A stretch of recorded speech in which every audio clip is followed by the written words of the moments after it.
The day began with sunlight. Soft, golden, harmless sunlight. 20-year-old Alina Dar stepped out onto the balcony outside her room, stretching her arms as the morning breeze brushed her skin. Birds sang. Workers moved quietly in the courtyard below. Nothing felt wrong. Nothing warned her that before sunset, her life would be taken from her, piece by piece. She turned to go back inside when her phone buzzed. A message from the family chauffeur. Come home. Immediately, her heart tightened. The driver never messaged. Never. And never with a tone like that. Alina rushed downstairs and found the black car waiting outside her university gate. The chauffeur's face looked pale, tight, and unreadable. He didn't even greet her. He only opened the door and whispered, "Your father needs you." The ride home felt too fast, too silent, too cold. When the gates of the Dar estate opened, Alina saw unfamiliar black cars lined at the entrance. Men in expensive suits stood around, stiff and watchful, hands behind their backs as if waiting for a signal. Her stomach twisted. She hurried inside. The mansion was drowned in daylight, but the air felt heavy, thick, wrong. Her footsteps echoed across the marble floor until she reached her father's office. The door was half open. She pushed it slowly and froze. Her father sat at his desk, shoulders bent, face buried in his palms. And across from him, seated in perfect calm, was a man she had never seen before. A man whose presence made the room feel smaller. A man whose stillness carried danger like a shadow. A man who didn't seem to belong to the world outside these walls. He lifted his eyes to her, dark, unreadable, cold as steel. She knew instantly who he was, even without a single introduction. Rafael Moretti, the most feared mafia boss in the country, a name whispered like a threat, a man said to be ruthless and untouchable. Alina's heartbeat stumbled. Her father stood up immediately. "Alina, come here." But his voice trembled. Her father's voice never trembled. Alina stepped forward, every movement slow, cautious. "What's happening?" she whispered.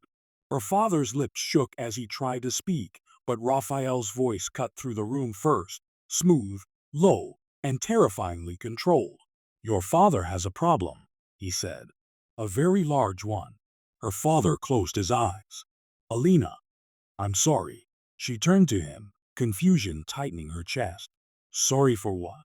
Raphael leaned back in his chair, sunlight falling over his sharp features.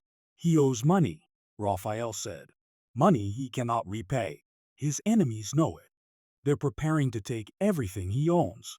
His factories, his workers, his life." Alina's hands went cold. "That can't be true."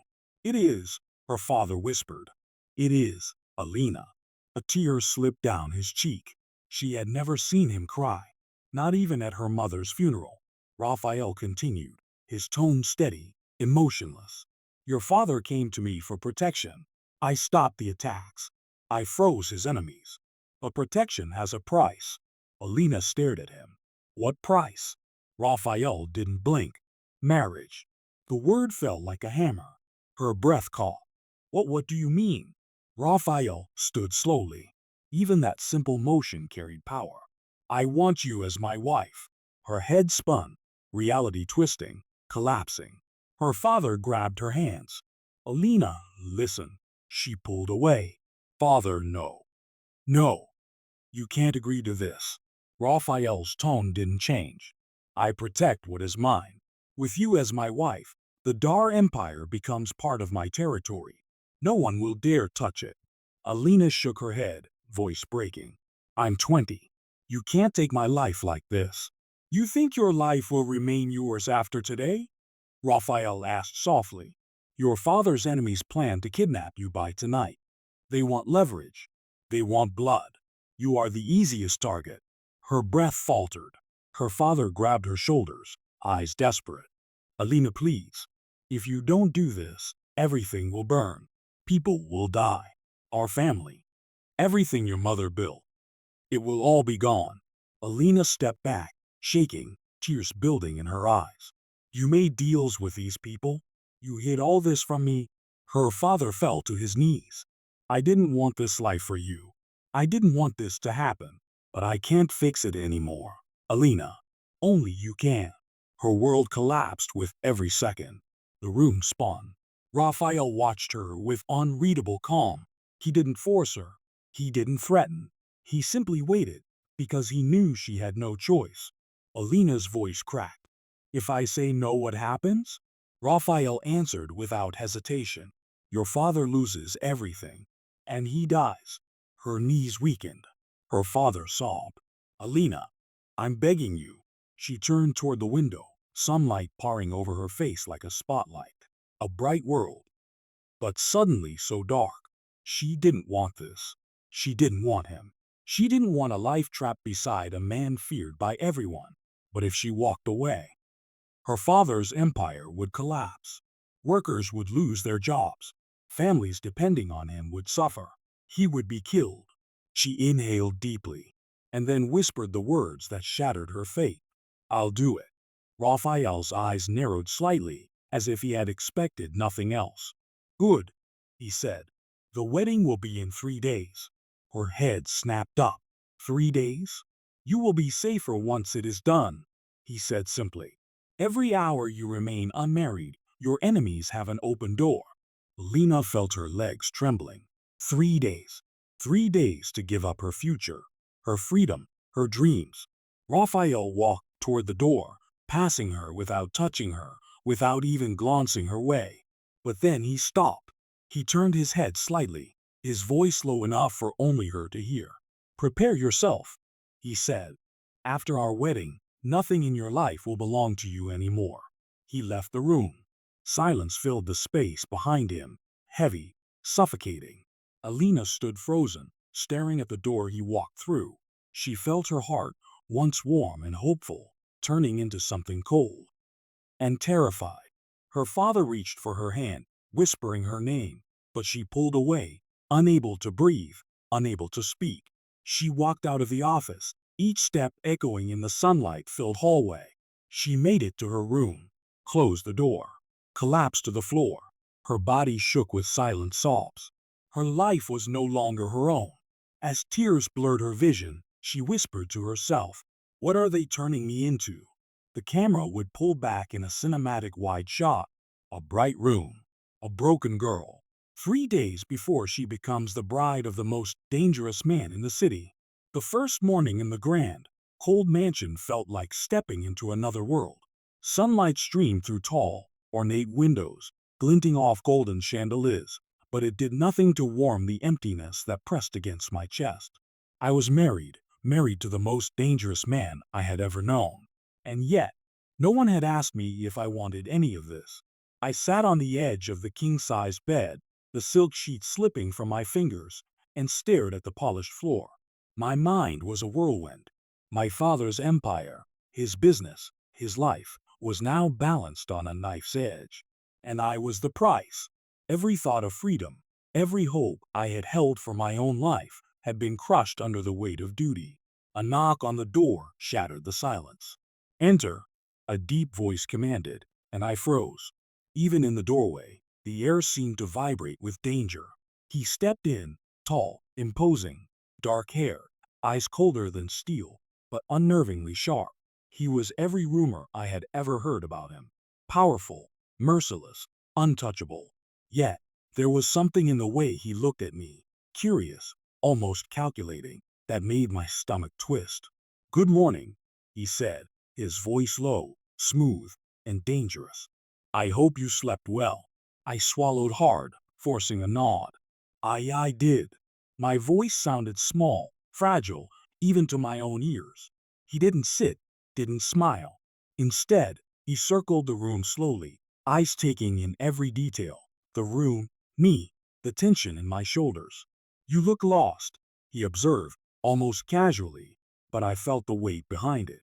Every word carried a threat, a power that could crush me without effort. I'm just. I stumbled, trying to find words that wouldn't betray my fear. Adjusting. He stopped near the window, hands clasped behind his back, staring out at the sprawling city below. "Adjusting," he repeated, almost as if tasting the word. "You will learn to adjust, or you will break." I felt my throat tighten. This was my life now. My every step, every thought, every heartbeat belonged to him. The days that followed were suffocating. Every meal, every movement, every conversation was under his watchful, piercing gaze. Even the servants, who moved silently and efficiently, seemed to obey him with fear, not respect. And slowly, I realized the world I had been forced into was not just dangerous. It was lethal. One wrong move, one misstep, and I could vanish like dust. He didn't speak much at first, but when he did, it was like a strike of lightning, sudden, intense, and impossible to ignore. He tested me constantly, asking questions about my father's business, observing how I reacted under pressure. Every glance from him felt like a judgment. Every silence was a warning. I hated him. I hated this life. I hated myself for being powerless. But in the quiet moments, when I could hear my own heart beating like a trapped bird, I realized something more terrifying. I had begun to study him, his habits, his movements, the way his eyes flickered when something caught his interest. I had become a student of fear, and fear was now my only teacher. Then came the evening when everything changed. He invited me to dinner, not in the cold, formal dining hall, but in his private study. Candles flickered, casting shadows that danced along the walls. The city lights outside glimmered like distant stars. And for the first time, he was not just the dangerous man I feared, but something else. You've been learning quickly, he said, watching me as I sat, hands folded tightly in my lap. You're clever, observant, not weak. I frowned, unsure whether to take it as a compliment or a threat. I have to be, I whispered, for my family, for my father. He leaned back, steepling his fingers, a faint smile tugging at his lips, a smile that didn't reach his eyes. Everything you do to survive, he said softly. But surviving here is different. Survival comes with a price. I shivered, unsure what he meant, but the weight of the words sank deep into my chest. Days turned into weeks. Each interaction was a careful dance of observation, strategy, and restraint. I learned which topics angered him, which gestures earned a nod, and which silences were safest. And yet, even as I became more cautious, more aware, I felt the invisible chains tighten. The mansion was not just his home, it was a trap, and I was both the prisoner and the pawn. Then, one night, everything shifted again. I was walking through the dimly lit hallway when I overheard voices in the study. She knows too much, a man said, his tone tense. She's just a girl, another replied. She won't last. But the first voice growled, low and dangerous, unmistakably his. If she talks, she dies. She's my wife, and everything that threatens me dies. I froze. My heart hammered in my chest. My worst fears, the stories I had heard, were not exaggerations. They were reality. I realized, in that moment, that I was not just trapped, I was entangled in a web where every thread could strangle me. And worse, there was no way out. For the first time, I truly saw the man I was married to. Not just the rumors, not just the danger, but the force that commanded life and death with a word. And I understood something chilling. Surviving him would take more than obedience. It would take courage I wasn't sure I had. I slipped back into my room, heart racing, and sat on the bed, staring at the floor. I had a choice: pretend to be the perfect wife, follow his rules, and live, or make a move and risk everything I loved. My father, my family, my life. And as I lay awake that night, listening to the distant city hum beneath the mansion walls, I realized the truth. Being married to him was not just about keeping my father's empire safe. It was about surviving him. And surviving him would change me forever. The quiet of the night was broken by a soft knock on my door. A note slid under it, sealed with a symbol I had seen only in the darkest corners of the city, a warning, a message, or perhaps an invitation. I picked it up, my fingers trembling, and unfolded it. The words made my blood run cold. Your life is no longer yours. Choose carefully, or everything you love dies. I swallowed, my mind spinning with terror and determination. This was no longer just about my father's empire. This was about me, about surviving the man I was forced to marry. And I knew, deep in my bones, that the days ahead would test me in ways I could never imagine. The mansion was beautiful. The city was alive. But I was trapped. And the man I called my husband was a storm I could not control. The morning sun looked gentle, soft, peaceful. But inside me, nothing was calm. The note slid under my door the previous night kept replaying in my mind. Your life is no longer yours. Choose carefully, or everything you love dies. The words clung to my skin like cold rain. I tried to breathe, tried to convince myself that maybe it was a joke, a threat from someone inside the mansion who wanted to scare me. But deep down, I knew better. Nothing in this house was a joke. Every warning had teeth. As I walked down the long hallway toward the visiting lounge, where my father was waiting, my heart thudded like footsteps chasing me. Guards stood at every corner, Moretti men, Raphael's men, eyes sharp, hands ready, watching everything. I hated it. I hated being treated like someone who needed guarding, or like someone who might run. But I kept walking. I pushed open the doors to the bright lounge. Sunlight poured in through the tall windows, illuminating dust in the air like floating secrets. And there he was, my father, sitting alone on the couch, shoulders hunched, hands clasped, eyes distant, older than I had ever seen him. He looked like a man carrying the weight of several lifetimes on his back. When he saw me, his face lifted, relief mixed with shame. "Alina," he whispered, standing slowly. "My daughter. I didn't know if Raphael would let you come." I frowned. "He doesn't control me," I said automatically, though even I didn't believe the words. My father gave a sad smile. "He controls everything now." His voice trembled. That alone terrified me more than Raphael ever had. I sat across from him, the sunlight warm on my face, though inside I felt frozen. "You said there were things I needed to know," I said. "Tell me. All of it. No more lies." He opened his mouth, closed it, opened it again, like the words inside him were heavy, poisonous. "Raphael isn't your enemy," he said finally. I stared at him. A hollow laugh almost escaped me. "He forced me to marry him," I said. "He placed guards around me. He watches everything." "Father, how is he not my enemy?" My father swallowed hard. "Because he saved you once before." Everything inside me stilled. "What?" He leaned forward, elbows on his knees, hands shaking. "You were 10 years old," he began softly, "and I was already in trouble. I made a deal with enemies I didn't understand. They threatened my business. And then they threatened you." A cold shiver crept up my spine. "You never told me that. You were a child," he whispered. "I wanted to protect you from the truth." He took a shaky breath. "One night, they came for you. Men with guns. They planned to kidnap you, to use you against me. They thought a little girl would be easy to steal." I pressed a hand to my chest, nausea rising. "But someone else got to you first," he continued. "Someone who had been watching the situation quietly. Someone who saw the danger before I did." The sunlight flickered across his face. "Raphael saved your life," he said. "He killed the men who came for you. And he brought you back to me." My heartbeat thundered in my ears. I searched my memories, frantic, desperate, for any trace of that night. A shadow, a voice, a face. Nothing. "It can't be true," I whispered. "I would remember." "You were unconscious," he said. "And after that night, I hid you. I moved you to another house, changed your routine. I made sure no one knew who you were." I shook my head slowly. "But why? Why would Raphael save a child he didn't know?" My father stared at me with a haunted expression. "Because he used to know your mother."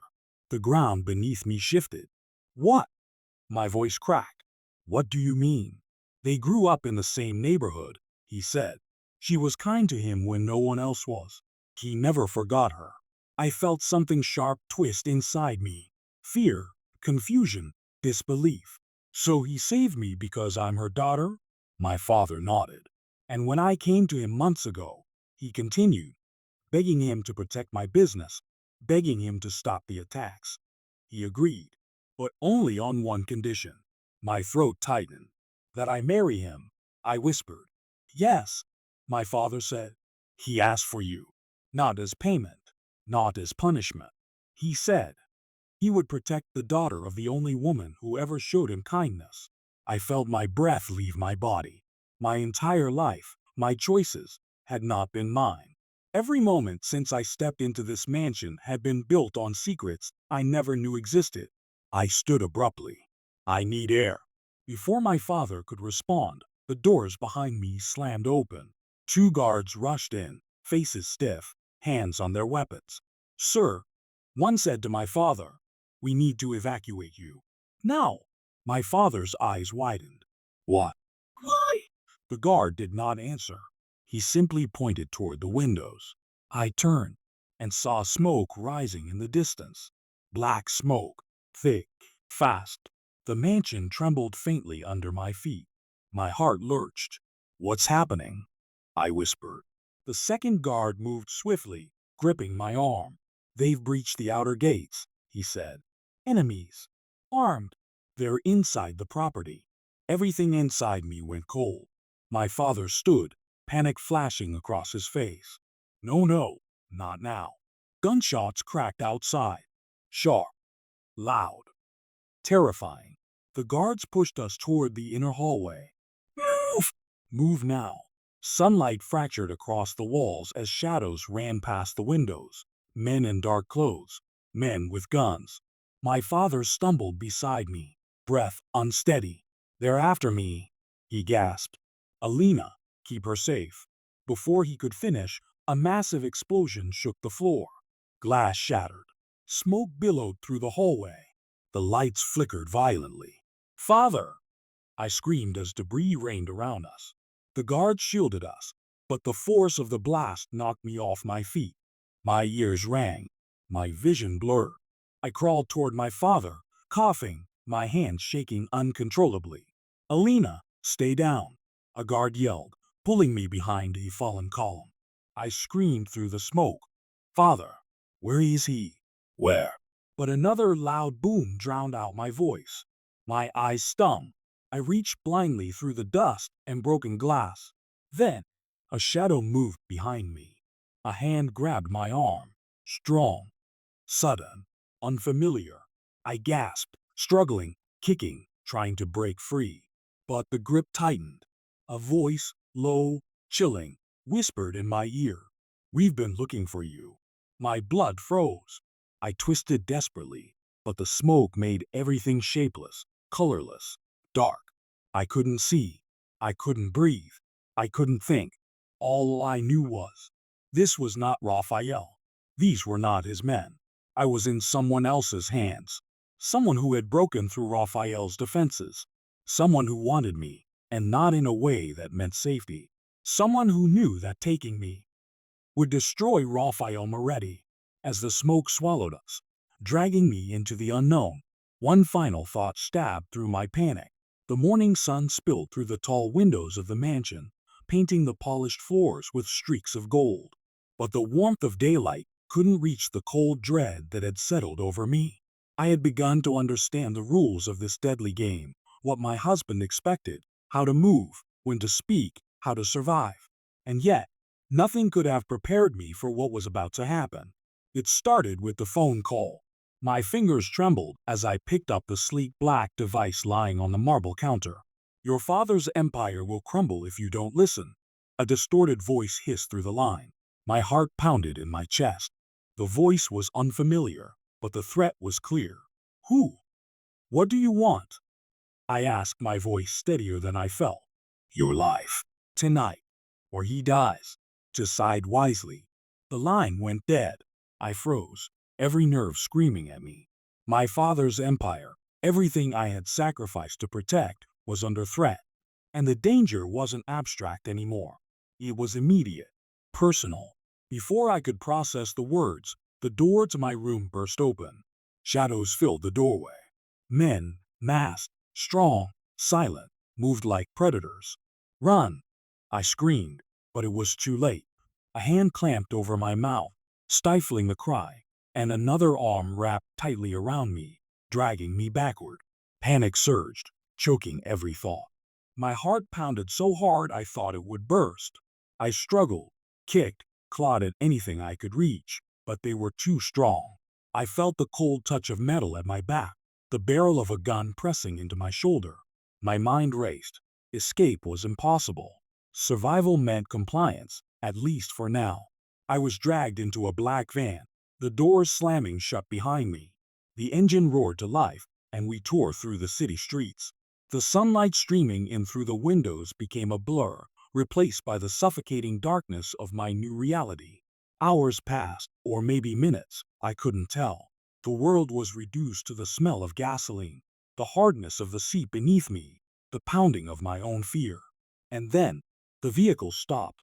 I was pulled into a warehouse, cold and empty, the concrete floor biting at my bare feet. Chains rattled somewhere in the shadows, and I realized I wasn't alone. Other victims? Accomplices? I couldn't tell. All I knew was that I was completely alone in terms of help. A single lamp flickered above me, casting weak light over the room. And then I saw them, faces hidden, eyes burning with malice. The same distorted voice from the phone emerged from the shadows. "You have something we want," the man said. His tone was calm, almost casual, but the menace behind it was suffocating. "Your father's empire, your loyalty, your fear." I lifted my chin, despite the trembling in my body. I don't have a choice. You'll get nothing from me." My voice wavered, but I refused to show true terror. He laughed, a sound that cut through the air like a knife. "Choice? You've always had a choice. But you're so predictable. You care about your father, don't you? You'll do anything to save him. And that makes you perfect for this game." The hours dragged on, each one a test of endurance. They questioned me, threatened me, tried to break me with words, with fear, with isolation. I clung to thoughts of my father, my family, the man I was forced to marry, my anchor in this storm. Every time they pressed closer, I reminded myself, survival wasn't just about me. It was about everyone I loved. But then, the unthinkable happened. Footsteps echoed outside the warehouse, heavy and deliberate. I strained to listen, and then a voice, deep, commanding, unmistakable. "I know she's here." My stomach dropped. It was him, my husband. The man I feared more than anyone in the world. The man whose hands could destroy anything in seconds. And now, he was here. The masked men stiffened. He won't. One began, but was cut off by the metallic click of a gun. The warehouse door slammed open. Light flooded the room, sharp and blinding. And there he was, calm, deadly, unstoppable. Every inch of him radiated power, and for the first time, I saw fear, not in me, but in them. He scanned the room, eyes stopping on me. For a brief moment, I saw something unrecognizable, concern. Was it relief? Anger? I couldn't tell. All I knew was that this man, my captor turned rescuer, controlled everything in this world. And now, he was here for me. The man lunged, but he was faster. Each movement precise, deadly, surgical. I watched in a mixture of terror and awe as he dismantled the threat before us. I had no idea how he did it. Guns, fists, words, all blending into a terrifying symphony of control. When it was over, the room was silent except for our breathing. I stumbled toward him, unsure whether to thank him or run. "You're safe for now," he said, his voice low, warning, yet carrying a hint of something softer. "But this was only the beginning. There are more who want to see you." Broken, my legs gave way, and I sank to the floor. The adrenaline that had kept me alive was fading, leaving only exhaustion and fear. I realized then that my life was no longer my own. Not only had I been married into a dangerous world, but I was now a target, one my husband was the only shield against. He crouched beside me, eyes locking on mine. "You need to understand something," he said, voice firm but calm. "This world you've entered, it doesn't forgive mistakes. It doesn't care about innocence. Every choice you make from now on will matter. And trust, Trust is the only thing that will keep you alive. I swallowed hard, trying to steady my racing heart. I don't know if I can do this, I admitted, the weight of the day pressing down on me. He placed a hand on my shoulder, gentle, almost human. You can, and you will, because I won't let you fall. For the first time, I felt a flicker of hope in the storm. But it was fleeting. The danger wasn't gone. It had only grown stronger. And deep down, I knew this was far from over. As he led me back to the van, my mind raced with questions. Who had sent them? Why me? And how far was I willing to go to protect the Empire and myself? Outside, the city lights sparkled like distant stars, indifferent to the chaos of my life. But inside me, a storm was brewing. And one thing was certain. Nothing would ever be the same again. I clutched my hands together, praying I could survive the days ahead, praying that the man I feared, my husband, would be enough to protect me from a world that wanted me destroyed. Because now, I realized, survival wasn't just about living. It was about outsmarting enemies I couldn't even see, and trusting a man I barely knew, whose darkness rivaled the danger that hunted me. The night was heavy with rain, the kind that drummed against the mansion's roof like a warning, relentless and unforgiving. Lightning flashed across the sky, illuminating the grandeur of the estate, but all its beauty felt meaningless. Tonight, everything would change. I could feel it in my bones, a tension so thick it pressed against my chest, making it hard to breathe. I stood by the window of my room, staring at the storm. My hands trembled, not from fear alone, but from the weight of choices I never wanted to make. For weeks, I had been caught between loyalty to my father, survival in a world of danger, and the strange, complicated presence of the man I was forced to marry. And tonight, the truth would finally come to light.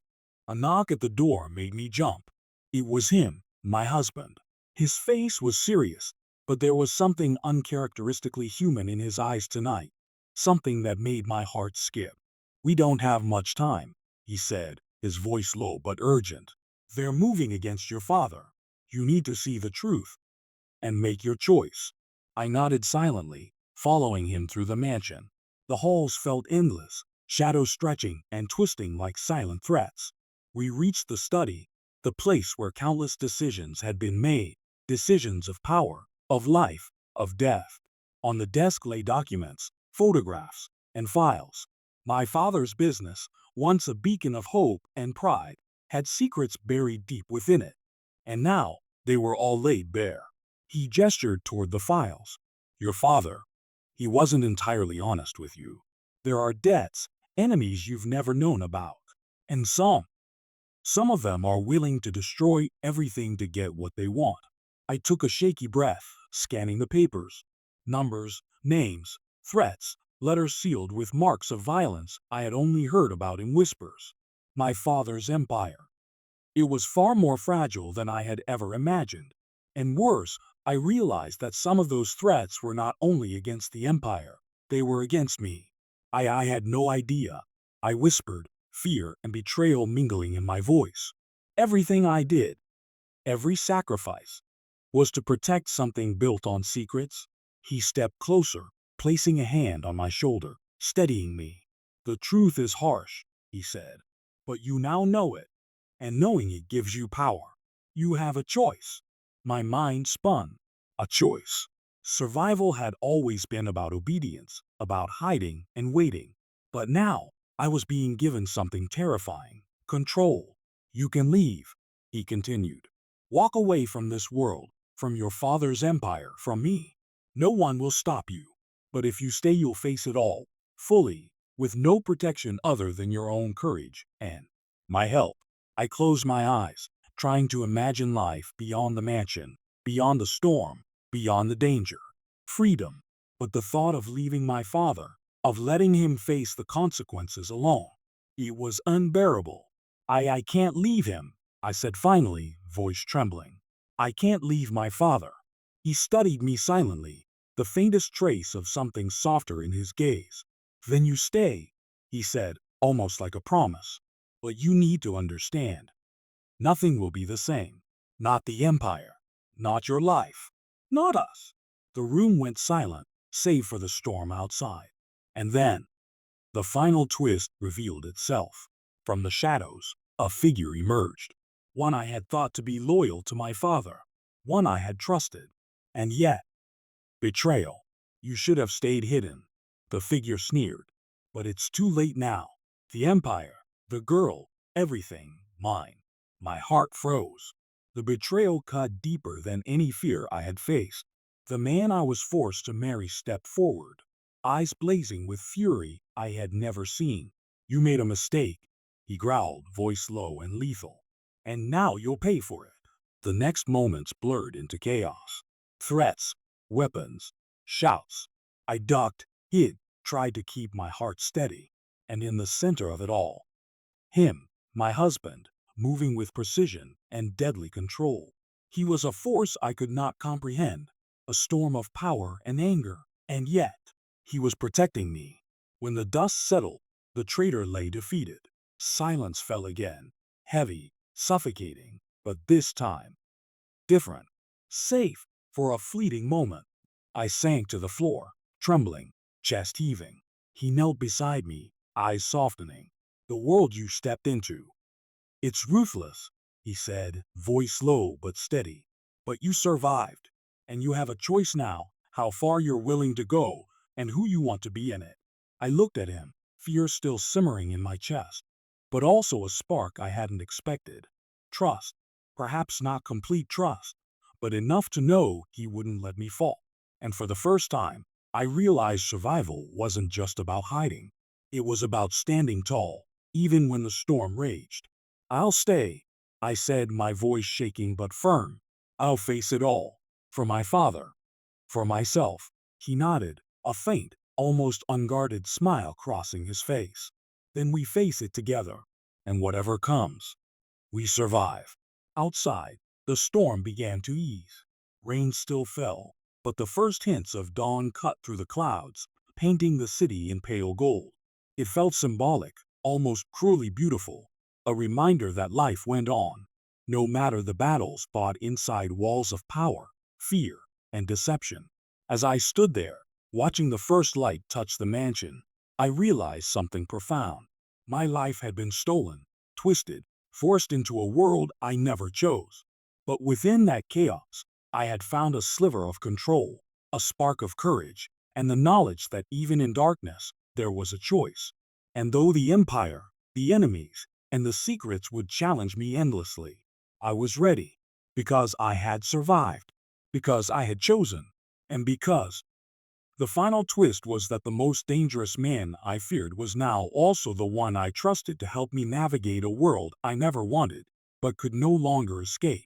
This was not the end, not for the Empire, not for the threats, not for us.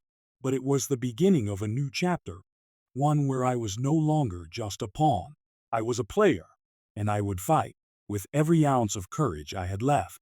The city stirred beneath us, indifferent to our struggles. But I knew that in the shadows, in the corners of power and danger, the next storm was always waiting. And now, I was ready to face it.